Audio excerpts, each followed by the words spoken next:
All right. We were scheduled for practice tomorrow, but we told the guys that we're not going to practice. That we're done for our spring program. Just couldn't be happier with the effort.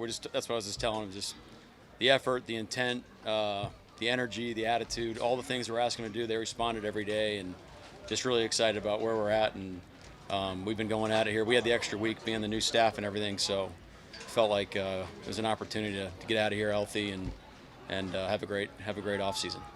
What have you learned about Jackson throughout the spring game? Well, I preface everything with we don't know yet with the tempos. Again, we're not contesting for footballs. Pads aren't on, game plans, the whole thing. But he's a guy that we can focus our offense around, along with other guys. Tyler Lockett is still a great player. DK Metcalf, phenomenal player. The runners, Noah Fant. But he's definitely going to be a massive piece of what we're trying to do offensively. Is he okay, or we saw him leave the field early? Yeah, I think so. I think he nicked his shoulder a little bit, so we just played it safe. Tempo withstanding, and obviously not being able to contest the football like you would in a normal football situation. You got to see the corner group flex their muscles a little bit today with Mike Jackson having that pick six. And Yeah. Witherspoon Spindler picking it off. What do you think about where that group is at right now in terms of depth and picking up the defense? Well, I think you've seen their confidence grow every day, and that just comes with understanding what we're asking them to do and understanding the scheme and how it fits and how it all plays together. Got a good part of the defense in now for quite a while, so just getting those extra reps every day, you can feel that they have a lot of confidence in what they're doing. So it's cool to see. They're having some fun out there. Mike, letting them go the day early, what does that say about the players and your coaches and the culture that you've now created for the moment? Well, I hope we're building what we're trying to build. I think we're on our way. But shout out to our coaches too. We just try to take advantage of every meeting and just stack all those meetings over and over and over again. Stack every opportunity we've had on the field, and just felt like it was time to say, okay, I think we've gotten great work in, and let's get the heck out of here. Mike, what was the reaction from the players when you told them? I felt like the word spread a little bit from the guys. I had told our leadership council that that's what we were thinking about doing, so I think we might have had a leak in the locker room, but it sounded like they were excited. Was it the same idea not doing the last OTA last week? No, so he cancels an OTA to go to the military base, and there's some other things going on there. But yeah, it was just, hey, let's change it up. Go hang out with the troops for a day. That was the thought. Has all that kind of process from when you got the job to now kind of gone as you hoped, or has there been any kind of surprises or things that? Yeah, again, it's just it's hard to I've said this before, but it's hard to have a 100,000 day plan where you just get every hour just etched in stone. It's you got to be flexible. You got to be able to move and shake. So I think if you go in with that mindset, when things pop up, it's kind of like you're expecting the unexpected to a certain extent. So I wouldn't say just roll with the punches, but apply the principle of what we're trying to achieve. But yeah, look, I'm really excited about where we're at. But again, I just told the guys we haven't stopped anybody yet. We haven't scored any touchdowns yet, and nor should we. It's not the time for that. But I feel really good on the foundation that we've been able to build, and excited. It'd be good to get a couple days break, but I'm excited to start camp. It's a great time of year. What have you learned about being a head coach in this off-season workout meeting? Yeah, just take the long view on things. It's we got a lot of great people that are working in this building. It's not just me. We got a lot of talent, a lot of great people that want to help the team, and if we deploy all those people, the way that we want, then I think we can create something really special. You mentioned taking a couple days off for yourself, but what do you kind of hope to get done between now and training camp, other than maybe recharge a little? Well, camp's pretty much planned. We'll make some final tweaks and that sort of thing. There's a lot of studies that I haven't been able to get to, on tape personally, that I want to get to. When I have a little more time on my hands, but yeah, at some point you do have to get away. So I got a quick trip planned with my wife, but family will be in town. It'll just be a good time to get away, get back into a routine outside of the building, and everyone should take that mentality. Get away, get refreshed, be with your loved ones, be safe, of course. But yeah, it's an opportune time. We haven't really had a break yet since maybe last year, so be good. Mike, at this point, is there anybody you think won't be ready for you for the start of training camp? Yeah, like the statuses haven't really changed since really anybody you've asked about, but there'll be a couple guys, we'll reassess come when training camp starts. And again, it's not smart to just throw a guy back into the Wolves and get all the reps that he would be getting, come week 8 of the season. So we'll play it safe with the player loads and try to be smart about it. You saw Anthony get back today, Anthony Bradford. Where do you feel like he fits into the O-line mix? He's right there. It's just good to see him out there.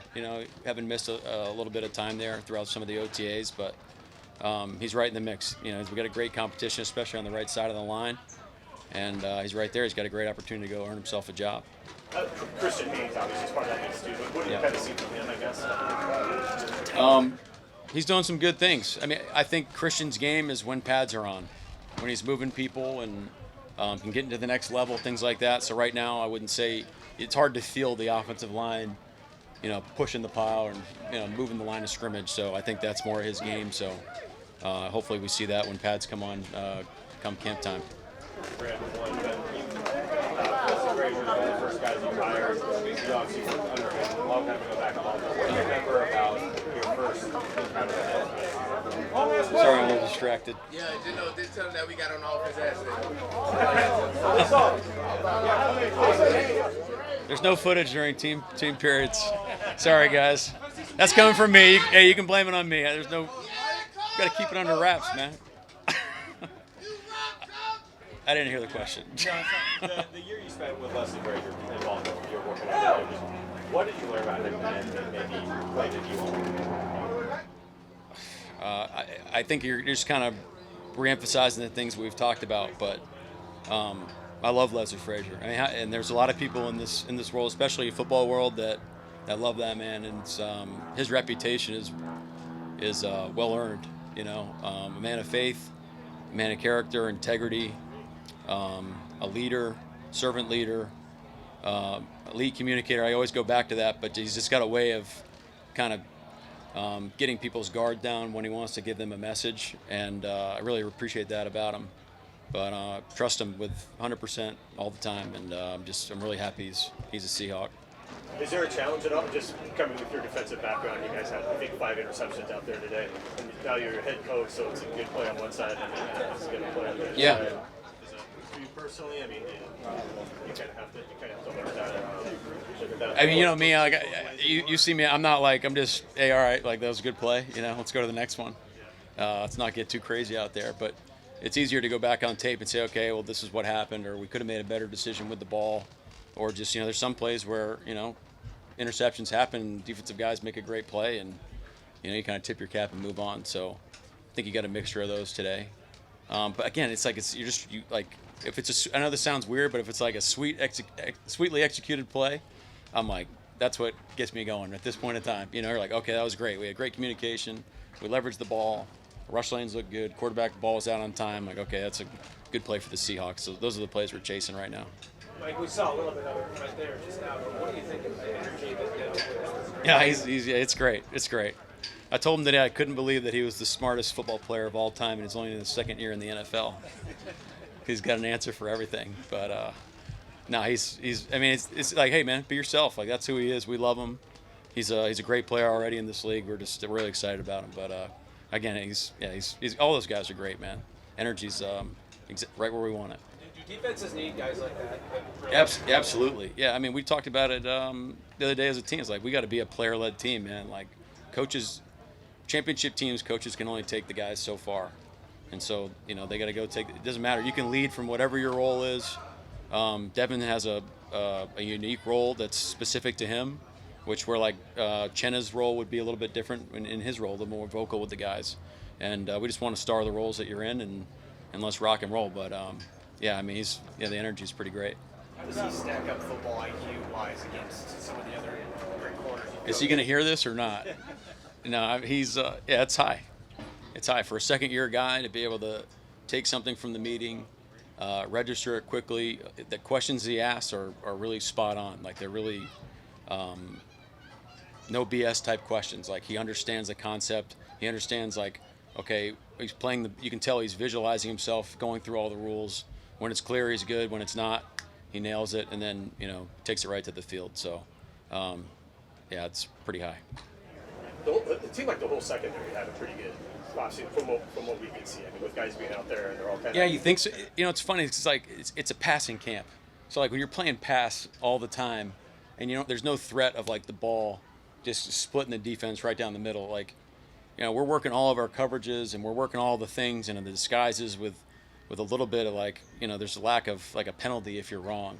Or when you get into games and there's a threat of a Syria run coming right downhill, it just changes things. So it's great to see the confidence and the play speed and the communication, but you need to develop that first before you got to go, smack somebody in the mouth and then play your pass responsibility. So, yeah, I mean, if that makes sense, that's where they're at.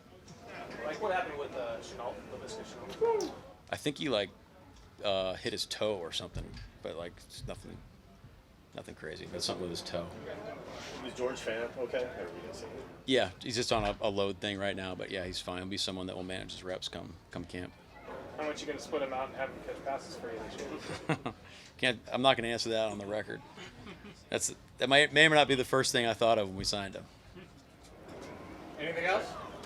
Thank you. All right, thanks guys. When's the next time I'll see you? A couple months. Such a